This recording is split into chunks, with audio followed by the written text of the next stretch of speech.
ফুটবলের আঁতুড়ঘরে শেষবার বিশ্বকাপ এসেছিল ১৯৬৬-তে। এরপর দীর্ঘ পথ পরিক্রমায় বেকহাম জেরার্ড থেকে শুরু করে হালের রাশফোর্ড বেলিংহাম কারো ভাগ্যেই জোটেনি শিরোপার দেখা। কিন্তু অ্যালিসিয়া লুসো, লরেন জেমসদের হাত ধরে টানা দ্বিতীয়বার ঘরে আসলো ইউরো ট্রফি।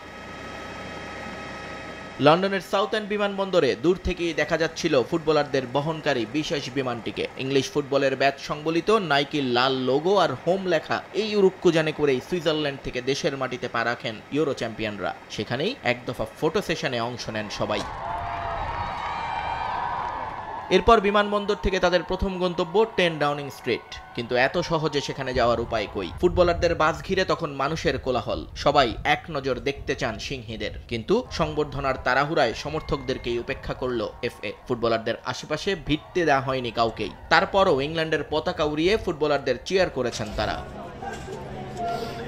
বিমানবন্দর থেকে যাত্রা বিখ্যাত 10 ডাউনিং স্ট্রিটের দিকে। সেখানে তাদের জন্য অপেক্ষা করছিলেন ক্রীড়ামন্ত্রী স্টেফানি পিকক, উপপ্রধানমন্ত্রী অ্যাঞ্জেলা রায়নার। স্কটল্যান্ডে থাকায় রিসিপশনে ছিলেন না প্রধানমন্ত্রী কিয়ার স্টারমার। ডাউনিং স্ট্রিটে পৌঁছে বাইরেই আরেক দফা ফটো সেশন করেন ইউরোজয়ী দলের সদস্যরা।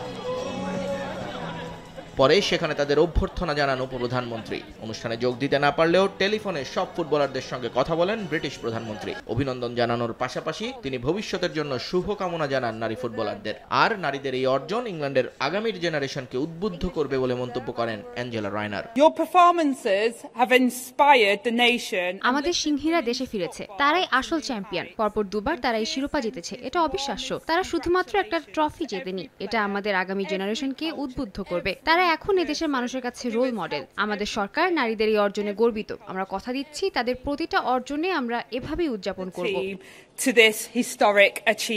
10 ডাউনিং স্ট্রিটে হেসে খেলে সময় কাটান ফুটবলাররা। নিজেদের মধ্যে খুনসুটিতেও মাতেন তারা। একে অন্যের সঙ্গে ছবি তোলা, খাওয়া দাওয়া আর গল্প আড্ডায় কেটে যায় সময়। এ সময় নারী ফুটবলে সহযোগিতার জন্য এফএ এবং সরকারের প্রতি কৃতজ্ঞতা প্রকাশ করেন হেড কোচ সারিনা ওয়েগম্যান। আমরা পুরুষ ফুটবল দলের সঙ্গে কোনো প্রতিদ্বন্দ্বিতায় নামিনি। আমাদের আইডেন্টিটি আলাদা, তাই তারা পারেনি, আমরা পেরেছি এভাবে ভাবতে চায় না। আমি এফ এর কাছে কৃতজ্ঞ, তারা তাদের বিনিয়োগ অব্যাহত রেখেছে।